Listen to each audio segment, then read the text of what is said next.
Assalamualaikum warahmatullahi wabarakatuh. Salam sejahtera untuk kita semua. Izinkan saya melanjutkan video pembelajaran untuk mata kuliah Filsafat Ilmu dan Logika. Topik pembahasan sesi ini adalah penalaran. Pokok bahasan pada sesi ini adalah mengenai pertama proposisi kategoris, hipotesis, disjungsi, dan konjungsi. Kedua, penalaran langsung. Ketiga, penalaran tidak langsung. Penalaran adalah suatu proses penarikan kesimpulan dari satu atau lebih proposisi. Penalaran di dalam logika pada umumnya dibedakan antara penyimpulan langsung dan penyimpulan tidak langsung. Penyimpulan langsung adalah suatu bentuk penarikan kesimpulan berupa hubungan dua pernyataan atas dasar pengolahan term-term yang sama. Penyimpulan tidak langsung adalah suatu bentuk penarikan kesimpulan atas dasar perbandingan dua proporsi atau lebih yang di dalamnya terkandung adanya term sebagai pembanding, sehingga mewujudkan proposisi lain sebagai kesimpulannya. Penalaran dengan penyimpulan langsung ada dua, yakni oposisi, perlawanan, atau eduksi. Sedangkan penalaran dengan penyimpulan tidak langsung ada induksi dan ada deduksi. Proposisi kategoris, hipotesis, dan konjungsi. Proposisi kategoris adalah suatu pernyataan yang terdiri dari hubungan dua term sebagai subjek dan predikat serta dapat dinilai benar atau salah. Contohnya, mahasiswa membaca buku. Tembok itu berwarna putih. Semua karyawan tidak hadir. Unsur-unsur proposisi kategoris. Pertama, term sebagai subjek, yaitu hal yang diterangkan dalam pernyataan yang sering disimbolkan dengan S. Kedua, term sebagai predikat, yaitu hal yang menerangkan dalam pernyataan yang sering disimbolkan dengan P. Tiga, kopula, hal yang mengungkapkan adanya hubungan antara subjek dan predikat dapat mengiyakan atau mengingkari yang menunjukkan kualitas pernyataan. 4. Kuantor, yaitu pembilang yang menunjukkan lingkungan yang dimaksudkan oleh subjek, dapat berbentuk universal atau partikular, yang sekaligus juga menunjukkan kuantitas pernyataan. Macam-macam proposisi kategoris. Dalam proposisi kategoris, kuantitas dan kualitas proporsi kemudian digabungkan. Hasil penggabungannya ada 4 macam proposisi kategoris yang dilambangkan dengan proposisi A, E, I, dan O, seperti terlihat pada tabel di sebelah.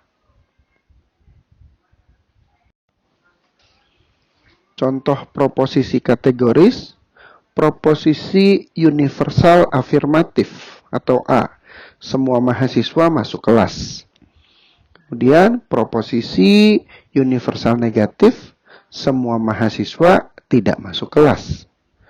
Contoh proposisi partikular afirmatif, sebagian mahasiswa masuk kelas.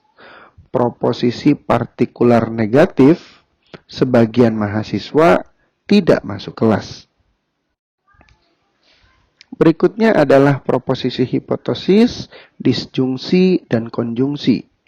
Proposisi hipotesis atau hipotesis adalah pernyataan yang terdiri dari dua bagian yang hubungan kedua bagian itu adalah ketergantungan yang satu sebagai anteseden atau premis, yang satu sebagai konsekuen atau kesimpulan.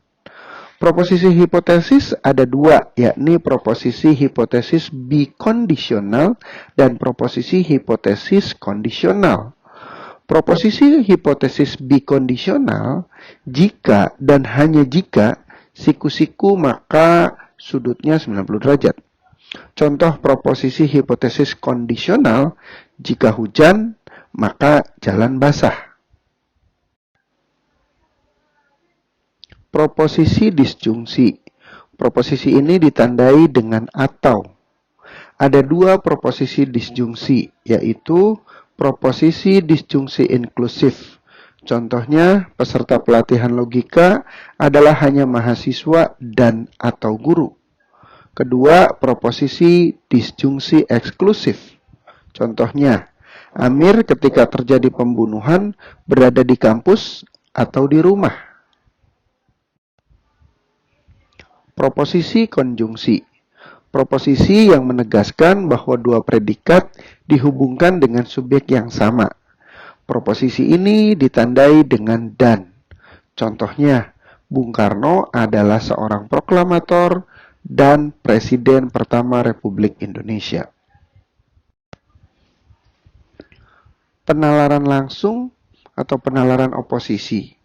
Penalaran oposisi adalah sebuah kegiatan menyimpulkan secara langsung dengan membandingkan antara proposisi yang satu dengan proposisi yang lain dalam term yang sama untuk menentukan kesahihan sebuah proposisi. Ada 4 jenis oposisi, yaitu alternasi, kontraris, subalternasi, dan subkontraris.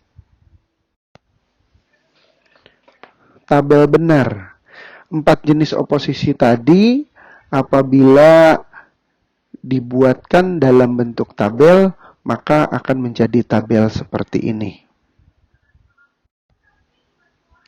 Sedangkan untuk tabel salah atau kebalikannya dapat dilihat pada tabel berikut ini.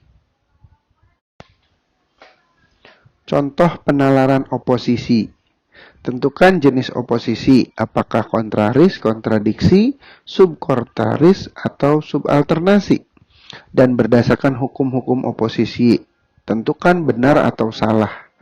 Bisa benar, bisa salah dari pernyataan berikut. Pertama, jika proposisi sebagian karyawan bayar pajak dinyatakan salah, maka semua karyawan bayar pajak atau ada karyawan yang tidak bayar pajak. Penyelesaiannya, sebagian karyawan bayar pajak termasuk proposisi I dinyatakan salah.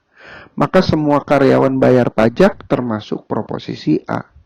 Jadi pertentangan antara proposisi I dan A termasuk jenis oposisi subalternasi. Proposisi I dinyatakan salah, maka proposisi A salah. Bisa dilihat pada tabel salah. Jadi jawabannya adalah subalternasi S. Dan yang kedua, subkontraris B. Benar. Penalaran konversi, inversi, kontraposisi, dan obversi. Konversi adalah jenis penyimpulan langsung dengan cara menukar kedudukan tanpa merubah makna. Contoh, semua manusia adalah berakal budi. Konversinya, semua yang berakal budi adalah manusia. Dan lihat juga contoh-contoh yang lain. Penalaran berikutnya inversi. Inversi adalah jenis penyimpulan langsung dengan cara menegasikan atau mengingkari pada proposisi. Semua siku-siku adalah sudutnya 90 derajat. Inversinya, semua yang tidak siku-siku adalah sudutnya tidak 90 derajat. Ketiga, kontraposisi.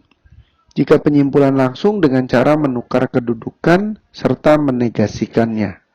Semua sudut siku-siku adalah sudutnya 90 derajat.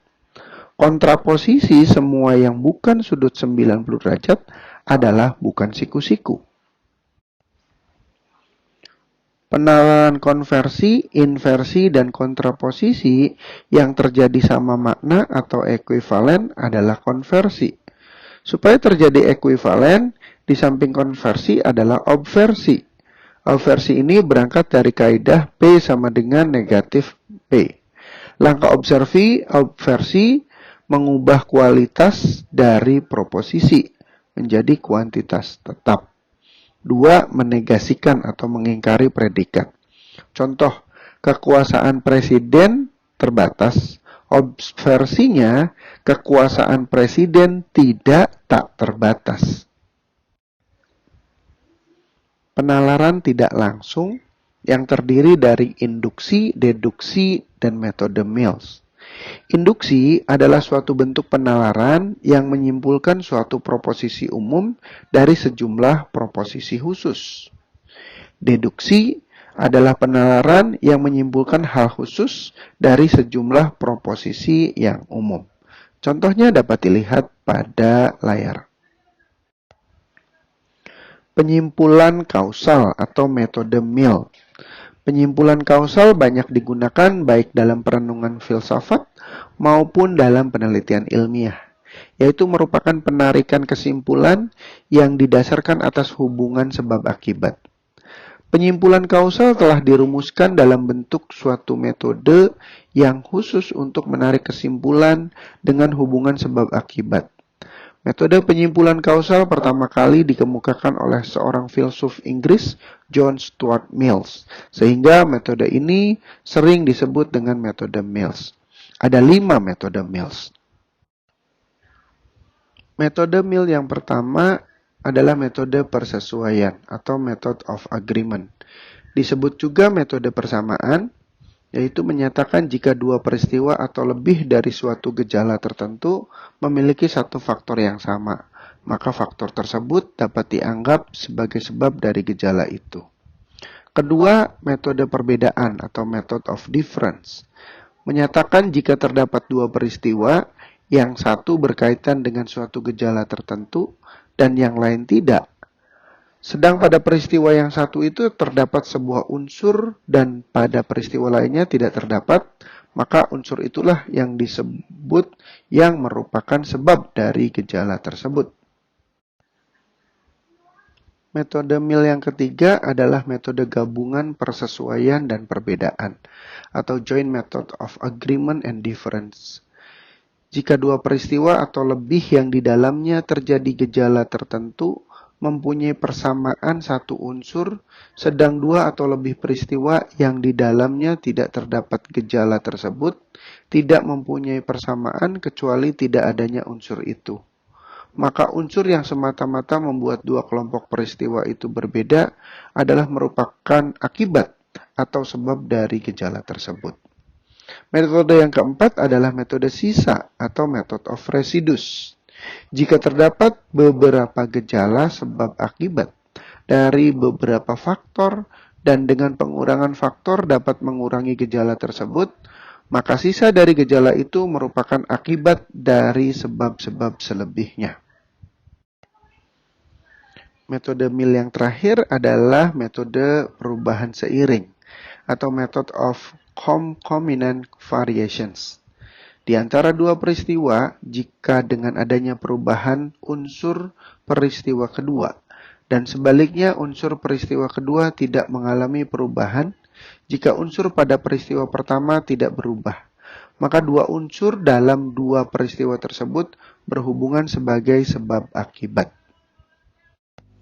Terima kasih atas perhatiannya. Bila perlu penjelasan lebih lanjut, silakan hubungi saya via email maupun WhatsApp. Saya tutup sesi ini dengan ucapan Wassalamualaikum warahmatullahi wabarakatuh. Salam sejahtera untuk kita semua.